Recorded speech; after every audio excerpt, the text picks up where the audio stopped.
హైదరాబాద్లో high alert. బెంగళూరులోని Rameswaram కేఫ్లో bomb పేలుడు. అప్రమత్తమైన హైదరాబాద్ పోలీసులు. కీలక ప్రాంతాల్లో పోలీసుల తనిఖీలు. బెంగళూరులోని రామేశ్వరం కేఫ్ పేలుడుతో దేశవ్యాప్తంగా పోలీసులు అలర్ట్ అయ్యారు. కేఫ్లో భారీగా జనాలు ఉన్న సమయంలో పేలుడు జరగ్గా అసలు ఈ పేలుడు ఎలా జరిగింది అనే దానిపై ఆరా తీయగా టిఫిన్ బాక్స్ బాంబును ఆగంతకులు పెట్టినట్లు అనుమానిస్తున్నారు పోలీసులు. ఈ నేపథ్యంలో హైదరాబాద్ పోలీసులు అప్రమత్తమయ్యారు. నగరంలో హై అలర్ట్ ప్రకటించారు. Avira Women's Day special offer 50% off on IUI IVF valid till 8th March. Special branch పోలీసుల్ని అప్రమత్తం చేసినట్లు హైదరాబాద్ సిపి కొత్తకోట శ్రీనివాస్ రెడ్డి తెలిపారు. కీలక ప్రాంతాల్లో తనిఖీలు జరుపుతున్నామని చెప్పారు. ఎవరూ భయపడవద్దని, ఎలాంటి కీలక సమాచారం ఉన్నా, అనుమానాస్పదంగా ఎవరైనా తిరుగుతున్నా పోలీసులకు సమాచారం ఇవ్వాలన్నారు. జూబ్లీ బస్టాండ్, MGPS తో పాటు పలు ప్రాంతాల్లో తనిఖీలు చేస్తున్నారు. రద్దీ ప్రాంతాలతో పాటు మాల్స్లో ముమ్మర తనిఖీలు నిర్వహిస్తున్నారు. కొన్ని చోట్ల బారికేడ్లను ఏర్పాటు చేసి అనుమానాస్పద వెహికల్స్ ని పోలీసులు తనిఖీ చేస్తున్నారు.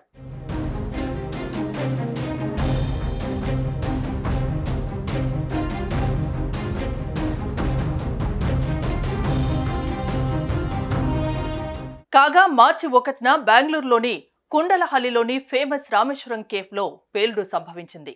మొదట అందరూ గ్యాస్ సిలిండర్ పేలిందని భావించారు. కానీ అది జరగలేదు. ఒక గుర్తు తెలియని వ్యక్తి కేఫ్లో ఉంచి వెళ్లిన బ్యాగ్లో పేలుడు సంభవించినట్లు కర్ణాటక ప్రభుత్వం నిర్ధారించింది.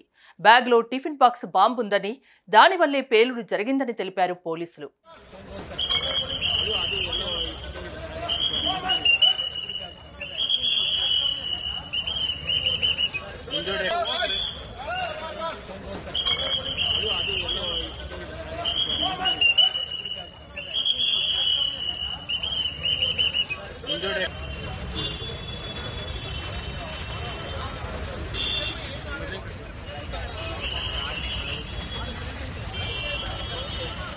కాగా ఈ సీన్ అంతా అక్కడున్న సీసీటీవీ కెమెరాల్లో రికార్డ్ అయ్యిందని తెలిపారు.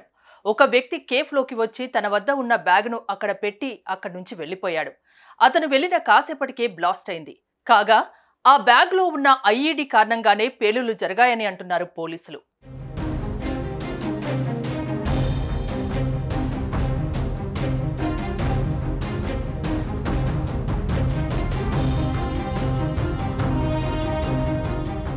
కేఫ్లో పేలుడు కారణంగా 9 మందికి గాయాలయ్యాయి. అందరికీ ప్రాణాపాయం తప్పింది. గాయపడ్డ వారిలో సిబ్బంది, కస్టమర్స్ ఉన్నారు. వారికిప్పుడు చికిత్స అందుతోంది. ఈ ఘటనపై పోలీసులు దర్యాప్తు చేస్తున్నారు.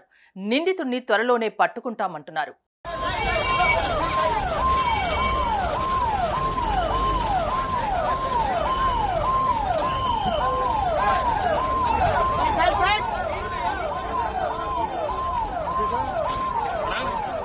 భారత్లో ఇదివరకు బాంబ్ బ్లాస్టులు జరిగాయి.